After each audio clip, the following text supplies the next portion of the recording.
तो बच्चों अब हम करने वाले हैं रिलेटिव डेंसिटी। तो बच्चों देखिए, किसी सब्सटेंस की डेंसिटी वाटर की डेंसिटी के रिस्पेक्ट में कितनी है, ये रिलेटिव डेंसिटी कहलाता है उस सब्सटेंस का। ठीक, तो the relative density of any substance is the density of that substance with respect to density of water at 4 degree centigrade is called relative density of that substance. ठीक है, अब यहाँ प्रश्न ये उठता है कि किसी सब्सटेंस की डेंसिटी को वाटर की डेंसिटी के साथ ही कंपेयर क्यों किया जाता है, या वाटर की डेंसिटी के रिस्पेक्ट में ही क्यों देखा जाता है। ठीक, तो उसका कारण ये है कि डेंसिटी ऑफ वाटर जो होता है वो 1 ग्राम पर सेंटीमीटर क्यूब होता है, यानी 1 होता है 1 ग्राम पर सेंटीमीटर क्यूब। और बच्चों 1 के साथ किसी वैल्यू को कंपेयर करने में आसानी होती है, इसीलिए वाटर की डेंसिटी के साथ ही हम अलग अलग सब्सटेंस की डेंसिटीज को कंपेयर करते हैं। ठीक, और उसी को नाम दे देते हैं relative density of that substances. Clear?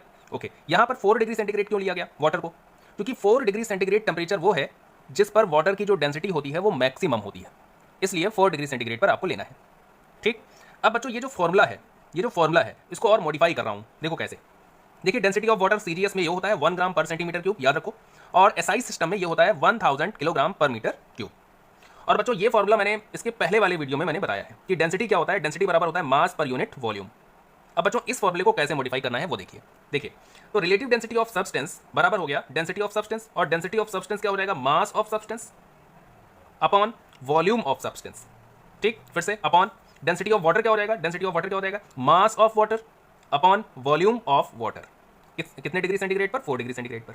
अब देखो यहाँ पर एक अजम्पशन ले रहा हूँ, यहाँ पर जो मैंने बॉडी का मास लिया है या सब्सटेंस का जो वॉल्यूम लिया है और वाटर का जो वॉल्यूम लिया है वो सेम लिया है।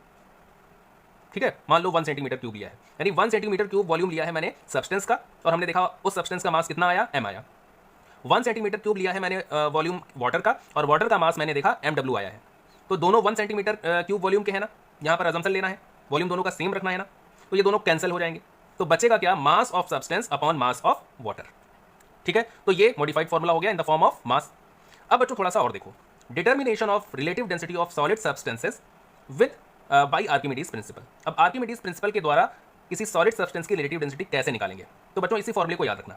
ठीक है, इसको तो देखो, relative density of any body बराबर क्या हो जाएगा, मास of body upon mass of water. यहां पर देखो, मास of water displaced by the body, है ना, यानी एक बॉडी है आपके पास और उस बॉडी का मास आपने कैलकुलेट कर लिया एयर में कितना है, एयर में मास देख लिया कितना है, और उस जब बॉडी को आप पानी के अंदर डुबाओगे तो वो क्या करेगा, पानी को डिस्प्लेस करेगा ना, पानी को हटाएगा ना। तो यहाँ पर नीचे आपको किस वाटर का मास लेना है, तो आंसर है डिस्प्लेस्ड वाटर का मास लेना है जो बॉडी ने हटाया है। तो ये हो जाएगी relative density of a body. कौन सी बॉडी, सॉलिड बॉडी, यानी mass of body in air to the mass of water displaced by the body.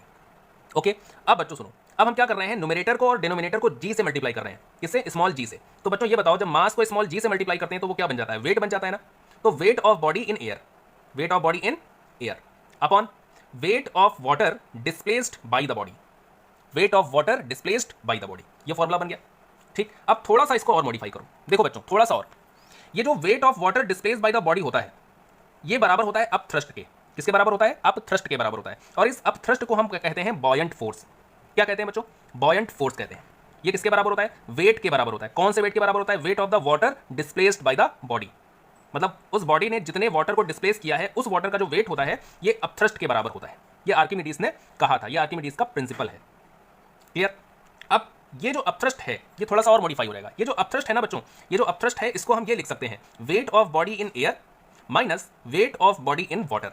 ये लिख सकते हैं किसको, अपथ्रस्ट को लिख सकते हैं। तो बच्चों ये कैसे लिख दिया, थोड़ा सा यहाँ आ जाओ, यहाँ देख लो, देखो ये एक बॉडी है मान लो। ठीक, इस बॉडी का वेट जो है एयर में मान लेते हैं, कहाँ पे, एयर में मान लो 10 न्यूटन है। एयर में वेट कितना है, 10 न्यूटन है। अब बच्चों देखो, इस बॉडी को मैंने वाटर के अंदर डुबा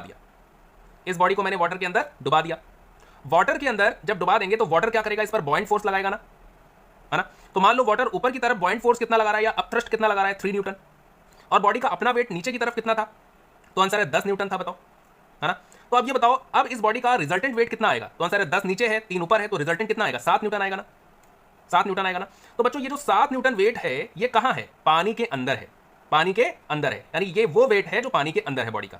तो the weight of the body in water है ये 7 को हम क्या लिख सकते हैं, 10 - 3 लिख सकते हैं कि नहीं लिख सकते, बताओ। 10 न्यूटन - 3 न्यूटन लिख सकते हैं कि नहीं लिख सकते, बताओ। और 3 न्यूटन क्या है बच्चों, बताओ। 3 न्यूटन क्या है, अपथ्रस्ट है। 3 न्यूटन क्या है, अपथ्रस्ट है। और अगर मैं अपथ्रस्ट की वैल्यू निकालूं तो 3 न्यूटन इधर आ जाएगा, 10 न्यूटन इधर जाएगा और ये 7 न्यूटन इधर चला जाएगा, -7 हो जाएगा। बताओ बच्चों, ऐसा हो सकता है ना। अब आप देखो, ये 3 न्यूटन क्या था, अप थ्रस्ट था कि नहीं था। ये 10 न्यूटन क्या था बच्चों, बॉडी का वेट एयर में था, बॉडी का वेट एयर में था, तो weight of the body in air लिख सकते हैं। और माइनस ये 7 न्यूटन क्या था, बॉडी का वेट वाटर में था, तो इसको हम लिख सकते हैं weight of the body in water. यानी अपथ्रस्ट किसके बराबर हो गया, weight of the body in air यानी WA minus weight of the body in water यानी WW। ठीक, तो बच्चों ये रिलेटिव डेंसिटी के कुछ इंपॉर्टेंट फॉर्मुले हैं, अगले लेक्चर में रिलेटिव डेंसिटी के और से फॉर्मुले हम करेंगे। ठीक, थैंक यू।